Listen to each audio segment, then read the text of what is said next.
Hello once again, this is Jeanette Munsami. Welcome to my podcast, Living with Purpose.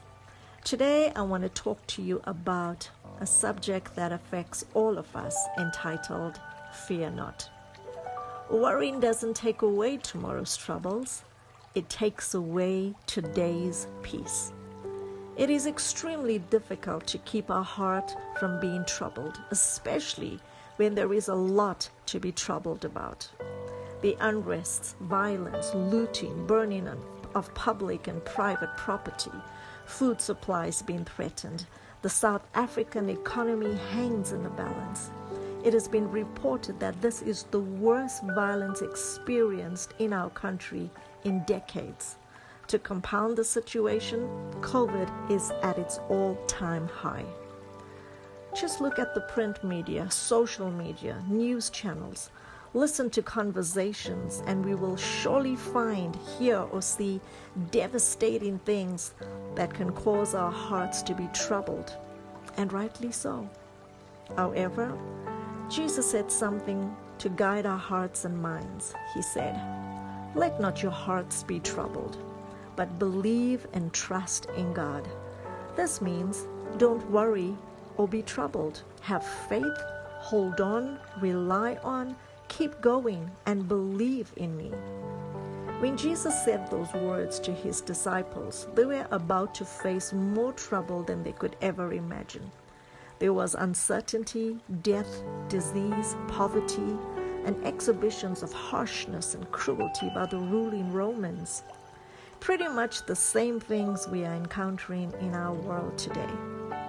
Yet Jesus said to his disciples, as he does to us and still does today, "Let not your hearts be troubled." Today, discover and know who God is. God is unchanging. That means he is incapable of changing. Change goes against the character and the nature of God. This means that he cannot fail to keep his promises, to forgive us, to provide for us, and to protect us forever. So given God's track record, he is greater than any wickedness, evil, or trouble we may face in this world. Abide in him and let his words abide in you. It is in times like these, when your well-being, peace, and joy is compromised, that your faith, hope, and dependency in him and his word needs to take prominence and act as your defense mechanism against fear that is causing your heart to be troubled.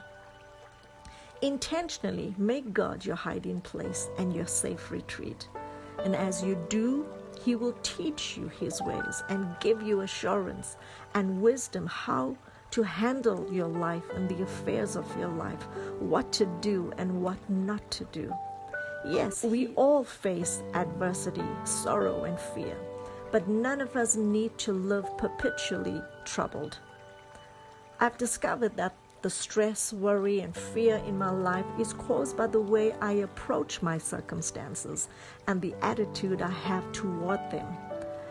It was a turning point for me when I realized that I could not change situations and circumstances outside my control, but I could learn how to change the way I go about handling situations that are challenging. It is vitally important to know we are partners with God. We have a part and he has a part to play. Doing our own thing, leaning on our own understanding, will surely lead to stressed out living, worry, fear, anxiety, frustration, no joy, and no peace. But John 14:27 has a promise of a better hope. It says, "Peace I leave with you. My peace I give to you. Not as the world gives do I give to you. Let not your hearts be troubled, neither let it be afraid." We live in a fallen world, and so it is easy to be fearful. Change is ever present, and not every change is positive. If we trust in Christ, however, we have no reason to be afraid. We are relying on the one who is incapable of changing and will never allow his promises to fail. When we are fearful, let us remember that God and his goodness to us are unchanging. Therefore, we are ever secure in him. And when life challenges and situations present themselves, and you find yourself getting frustrated or feeling overwhelmed, like you just cannot do it anymore, I encourage you to stop. Get your focus and your mind back on God. He's the giver of peace. And allow yourself to enter into his rest once again. Until next time, this is Jeanette Munsami. And remember to live with purpose.